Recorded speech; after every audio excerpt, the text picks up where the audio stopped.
Olá, turma, tudo bem? Bora lá para nossa leitura. Mais um dia aqui com o Senhor, com a palavra. Vamos caminhar, né? Vamos seguindo. Hoje, sábado, dia de nós descansarmos, né? Estarmos em família, em casa. A maioria, né, das pessoas tem essa folga de sábado e domingo, outras estão a trabalho, mas é um dia que o Senhor preparou para nós, né? Mais um dia que o Senhor preparou. Hoje, dia 2 de março, começamos o mês ontem, já estamos aí no dia 2 hoje, sabadão, e esse final de semana a gente ainda vai estar dentro do livro de Números, e semana que vem praticamente a semana toda.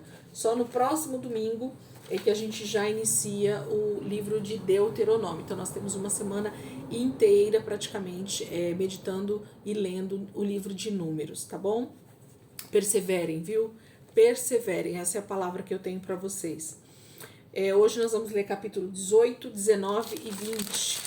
São 3 capítulos, até grandes, né? Mas como eles falam do mesmo assunto, então eles preferiram separar. Vamos lá. Capítulo 18 diz assim: O Senhor disse a Arão: Você, os seus filhos e a família de seu pai serão responsáveis pelas ofensas contra o santuário. Você e seus filhos serão responsáveis pelas ofensas cometidas no exercício do sacerdócio. Traga também os seus irmãos levitas, que pertencem à tribo de seus antepassados, para se unirem a você e o ajudarem quando você e seus filhos ministrarem perante a tenda que guarda as tábuas da aliança. Eles ficarão a seu serviço e cuidarão também do serviço da tenda, mas não poderão aproximar-se dos utensílios do santuário ou do altar. Se o fizerem, morrerão, tanto eles como vocês. Eles se unirão a vocês e terão a responsabilidade de cuidar da tenda do encontro, realizando todos os trabalhos necessários. Ninguém mais poderá aproximar-se de vocês. Vocês terão a responsabilidade de cuidar do santuário e do altar, para que não torne a cair a ira divina sobre os israelitas. Eu mesmo escolhi os seus irmãos, os levitas, dentre os israelitas, como um presente para vocês, dedicados ao Senhor para fazerem o trabalho da tenda do encontro. Mas somente você e seus filhos poderão servir como sacerdotes em tudo o que se refere ao altar e ao que se encontra além do véu. Dou a vocês o serviço do sacerdócio como um presente. Qualquer pessoa não autorizada que se aproximar do santuário terá que ser executada. Então o Senhor disse a Arão: Eu mesmo o tornei responsável pelas contribuições trazidas a mim. Todas as ofertas sagradas que os israelitas me derem, eu as dou como porção a você e aos seus filhos. Das ofertas santíssimas, vocês terão a parte que é poupada do fogo. Dentre todas as dádivas que me trouxerem como ofertas santíssimas, seja oferta de cereal, seja pelo pecado, seja de reparação, tal parte pertence a você e aos seus filhos. Comam-na como algo santíssimo. Todos os do sexo masculino a comerão. Considerem-na santa. Também dou a você e aos seus filhos e filhas, por decreto perpétuo, as contribuições que cabe a vocês de todas as ofertas dos israelitas e que devem ser ritualmente movidas. Todos os da sua família que estiverem cerimonialmente puros poderão comê-las. Dou a você o melhor azeite e o melhor vinho novo e o melhor trigo que eles apresentarem ao Senhor, como primeiros frutos da colheita. Todos os primeiros frutos da terra que trouxerem ao Senhor serão seus. Todos os da sua família que estiverem cerimonialmente puros poderão comê-los. Tudo o que em Israel for consagrado a Deus pertencerá a você. O primeiro nascido de todo o ventre, oferecido ao Senhor, seja homem, seja animal, será seu. Mas você deverá resgatar todo o filho mais velho, como também toda a primeira cria de animais impuros. Quando tiverem 1 mês de idade, você deverá resgatá-los pelo preço de resgate estabelecido em 60 gramas de prata, com base no peso padrão do santuário, que são 12 gramas. Não resgate, porém, a primeira cria de uma vaca, de uma ovelha ou de uma cabra. Derrame o sangue deles sobre o altar e queime a sua gordura como uma oferta preparada no fogo, de aroma agradável ao Senhor. A carne desses animais pertence a você, como também o peito da oferta movida e a coxa direita. Tudo aquilo que for separado dentre todas as dádivas sagradas que os israelitas apresentarem ao Senhor, eu dou a você e aos seus filhos e filhas como decreto perpétuo. É uma aliança de sal perpétua perante o Senhor, para você e para os seus descendentes. Disse ainda o Senhor a Arão: você não terá herança na terra deles, nem terá porção entre eles. Eu sou a sua porção e a sua herança entre os israelitas. Dou aos levitas todos os dízimos em Israel como contribuição pelo trabalho que fazem ao servirem na tenda do encontro. De agora em diante, os israelitas não poderão aproximar-se da tenda do encontro. Caso contrário, sofrerão as consequências do seu pecado e morrerão. É dever dos levitas fazer o trabalho na tenda do encontro e assumir a responsabilidade pelas ofensas contra ela. Este é um decreto perpétuo pelas suas gerações. Eles não receberão herança alguma entre os israelitas. Em vez disso, dou como herança aos levitas os dízimos que os israelitas apresentarem como contribuição ao Senhor. É por isso que eu disse que eles não teriam herança alguma entre os israelitas. O Senhor disse depois a Moisés: diga o seguinte aos levitas: quando receberem dos israelitas o dízimo que dou a vocês como herança, vocês deverão apresentar 1/10 daquele dízimo como contribuição pertencente ao Senhor. Essa contribuição será considerada equivalente à do trigo tirado da eira e à do vinho do tanque de prensar uvas. Assim vocês apresentarão uma contribuição ao Senhor de todos os dízimos recebidos dos israelitas. Desses dízimos vocês darão a contribuição do Senhor ao sacerdote Arão, e deverão apresentar como contribuição ao Senhor a melhor parte, a parte sagrada de tudo o que for dado a vocês. Diga aos levitas, quando vocês apresentarem a melhor parte, ela será considerada equivalente ao produto da eira e do tanque de prensar uvas. Vocês e suas famílias poderão comer dessa porção em qualquer lugar, pois é o salário pelo trabalho de vocês na tenda do encontro. Ao apresentarem a melhor parte, vocês não se tornarão culpados e não profanarão as ofertas sagradas dos israelitas para que não morram. Capítulo 18 faz essa separação, né? Essa distinção entre a família de Arão, como a família sacerdotal, e a tribo de Levi, que seria esses auxiliares, né? Todos os homens da tribo de Levi seriam as pessoas que iriam auxiliar Arão e os seus filhos no serviço da tenda do encontro. Eu acho isso maravilhoso, porque o Senhor simplesmente decide separar não pessoas de todas as tribos, né, que seriam todos os primogênitos, mas ele separa uma tribo inteira para ficar até mais fácil deles se identificarem, deles se separarem, de cada criança que for nascendo saber que já é separada para esse serviço, e assim todo o trabalho ficaria sempre mais simples, mais fácil, porque seria toda a tribo de Levi que seria responsável por isso. Capítulo 19. Disse também o Senhor a Moisés e Arão: esta é uma exigência da lei que o Senhor ordenou. Mande os israelitas trazerem uma novilha vermelha, sem defeito e sem mancha, sobre a qual nunca tenha sido colocada uma canga. Vocês a darão ao sacerdote Eleazar. Ela será levada para fora do acampamento e sacrificada na presença dele. Então o sacerdote Eleazar pegará um pouco do sangue com o dedo e o aspergirá 7 vezes na direção da entrada da tenda do encontro. Na presença dele, a novilha será queimada, o couro, a carne, o sangue e o excremento. O sacerdote apanhará um pedaço de madeira de cedro, isopo e lã vermelha e os atirará ao fogo que estiver queimando a novilha. Depois disso, o sacerdote lavará suas roupas e se banhará com água. Então poderá entrar no acampamento, mas estará impuro até o cair da tarde. Aquele que queimar a novilha também lavará suas roupas e se banhará com água, e também estará impuro até o cair da tarde. Um homem cerimonialmente puro recolherá as cinzas da novilha e as colocará num local puro, fora do acampamento. Serão guardadas pela comunidade de Israel para o uso na água da purificação, para a purificação de pecados. Aquele que recolher as cinzas da novilha também lavará as suas roupas e ficará impuro até o cair da tarde. Este é um decreto perpétuo, tanto para os israelitas como para os estrangeiros residentes. Quem tocar num cadáver humano ficará impuro durante 7 dias. Deverá purificar-se com essa água no terceiro e no sétimo dia. Então estará puro. Mas se não se purificar no terceiro e no sétimo dia, não estará puro. Quem tocar num cadáver humano e não se purificar, contamina o tabernáculo do Senhor e será eliminado de Israel. Ficará impuro, porque a água da purificação não foi derramada sobre ele. Sua impureza permanece sobre ele. Esta é a lei que se aplica quando alguém morre numa tenda. Quem entrar na tenda e quem nela estiver ficará impuro 7 dias. E qualquer recipiente que não estiver bem fechado ficará impuro.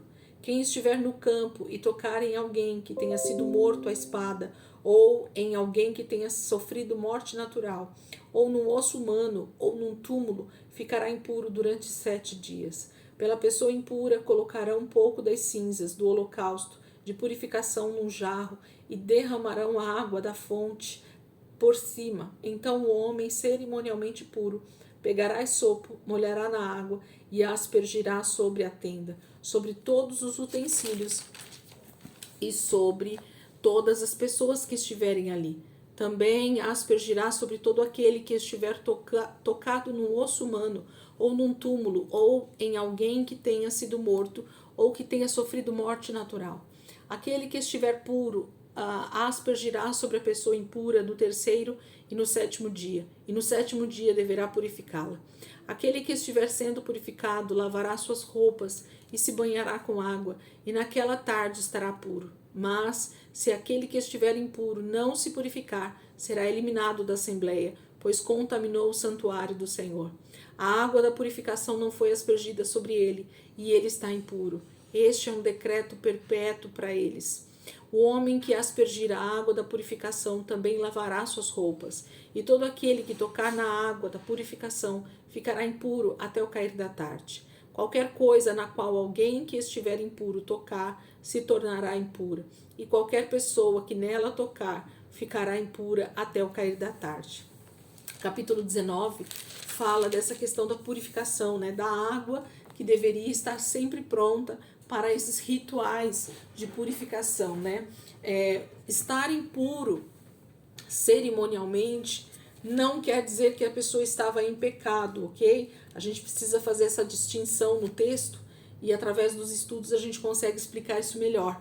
Mas quando a palavra fala que uma pessoa está impura, é porque ela só se contaminou com algo, ela deve se separar por um momento, mas em seguida ela vai se lavar e ela poderá novamente participar de toda a família, os rituais, as festas, ela só está impura cerimonialmente, ok? Ela não está em pecado. Pecado é uma coisa, impureza ou estar impuro é outra dentro da palavra de Deus.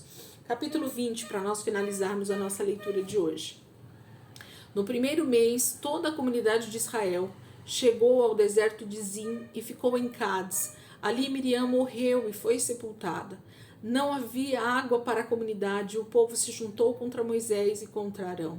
Discutiram com Moisés e disseram: quem dera tivéssemos morrido quando os nossos irmãos caíram mortos perante o Senhor, porque vocês trouxeram a Assembleia do Senhor a este deserto, para que nós e os nossos rebanhos morrêssemos aqui? Por que vocês nos tiraram do Egito e nos trouxeram para este lugar terrível? Aqui não há cereal, nem figos, nem uvas, nem romãs, nem água para beber. Moisés e Arão saíram de diante da assembleia para a entrada da tenda do encontro e se prostraram com o rosto em terra. E a glória do Senhor lhes apareceu. E o Senhor disse a Moisés: pegue a vara e com o seu irmão Arão reúna a comunidade e diante desta fale aquela rocha e ela verterá água. Vocês tirarão água da rocha para a comunidade e os rebanhos beberem. Então Moisés pegou a vara que estava diante do Senhor, como este lhe havia ordenado. Moisés e Arão reuniram a assembleia em frente da rocha. E Moisés disse: escutem, rebeldes, será que teremos que tirar água desta rocha para dar a vocês? Então Moisés ergueu o braço e bateu na rocha 2 vezes com a vara. Jorrou água e a comunidade e os rebanhos beberam. O Senhor, porém, disse a Moisés e Arão: como vocês não confiaram em mim para honrar a minha santidade à vista dos israelitas, vocês não conduzirão esta comunidade para a terra que dou a vocês. Essas foram as águas de Meribá, onde os israelitas discutiram com o Senhor e onde ele manifestou a sua santidade entre eles. De Cádiz, Moisés enviou mensageiros ao rei de Edom, dizendo: Assim diz o teu irmão Israel: Tu sabes de todas as dificuldades que vieram sobre nós. Os nossos antepassados desceram para o Egito, e ali vivemos durante muitos anos. Os egípcios, porém, nos maltrataram, como também a eles.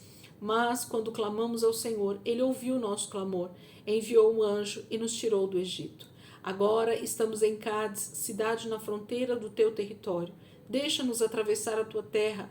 Não passaremos por nenhuma plantação ou vinha, nem beberemos água de poço algum. Passaremos pela estrada do rei, e não nos desviaremos nem para a direita nem para a esquerda, até que tenhamos atravessado o seu território. Mas Edom respondeu: Vocês não poderão passar por aqui. Se tentarem, nós os atacaremos com a espada. E os israelitas disseram: Iremos pela estrada principal. Se nós e os nossos rebanhos bebermos de tua água, pagaremos por ela. Queremos apenas atravessar a pé e nada mais. Mas Edom insistiu: Vocês não poderão atravessar. Então Edom os atacou com um exército grande e poderoso. Visto que Edom se recusou a deixá-los atravessar o seu território, Israel desviou-se dele. Toda a comunidade israelita partiu de Cádiz e chegou ao monte Or. Naquele monte, perto da fronteira de Edom, o Senhor disse a Moisés e Arão: Arão será reunido aos seus antepassados, não entrará na terra que dou aos israelitas, porque vocês dois se rebelaram contra minha ordem, junto às águas de Meribá. Leve Arão e seu filho Eleazar para o alto do monte Or. Tire as vestes de Arão e coloque-as em seu filho Eleazar, pois Arão será reunido aos seus antepassados, ele morrerá ali. Moisés fez conforme o Senhor ordenou. Subiram o monte Or, à vista de toda a comunidade. Moisés tirou as vestes de Arão e as colocou em seu filho Eleazar. E Arão morreu no alto do monte. Depois disso, Moisés e Eleazar desceram do monte. E quando toda a comunidade soube que Arão tinha morrido, toda a nação de Israel pranteou por ele durante 30 dias. Capítulo 20 fala desse episódio das águas de Meribá, em que o Senhor pede para que Moisés fale aquela rocha, né? Ele só deveria falar, ele não deveria bater na rocha. E por causa disso, o Senhor então traz um decreto, né, de que ele, Moisés e Arão, não entrariam na terra de Canaã. Existem diversas explicações para que isso acontecesse, porque para que se cumprisse, né, várias coisas que o Senhor já tinha dito. Então Moisés e Arão não entram na terra prometida, somente o povo vai entrar. Aqui acontece a morte de Arão no monte Or, né, nessa caminhada já perto de Edom, quando eles estão perto de Edom, e Edom se nega a deixar com que os israelitas passem pelo seu território, que seria um trajeto mais fácil, mais próximo, né, de onde eles já estavam. Então eles tiveram que dar a volta mais uma vez para não atravessar pelo território de Edom.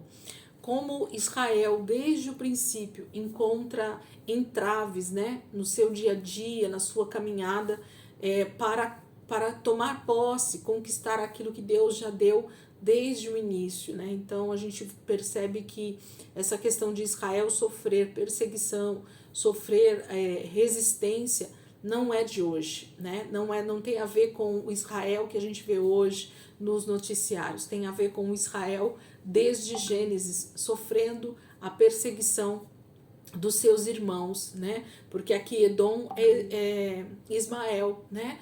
É o irmão mais... Não, perdão, é Esaú, o irmão de Jacó, né? Que se torna Edom, porque ele era vermelho, porque ele era ruivo, né? Então a gente encontra aqui o irmão mesmo de Israel, de Jacó, como uma grande resistência para eles aqui nesse momento, sendo que eles eram, né, são famílias, são irmãos, têm o mesmo Deus, deveriam ter, né, o mesmo Deus sobre eles, então serem parceiros em tudo isso. Amém, queridos? Então nosso sábado termina aqui, que o Senhor possa ministrar ao teu coração, se você tiver tempo de passar um tempo a mais com o Senhor, com a palavra, fica aí, né? Deixa o Senhor ministrar o teu coração, leia novamente, se você não entendeu alguma coisa, deixa o Espírito Santo ministrar a tua vida nesse sábado, e amanhã, se Deus quiser, a gente volta para continuar aqui a nossa leitura. Semana que vem, na segunda-feira, a gente já começa a semana 10, dando continuidade aqui no livro de Números para para a glória do Senhor. Amém? Deus abençoe. Ótimo sábado para vocês e amanhã, se Deus quiser, a gente está aqui de volta para continuar nossa leitura em nome de Jesus. Amém?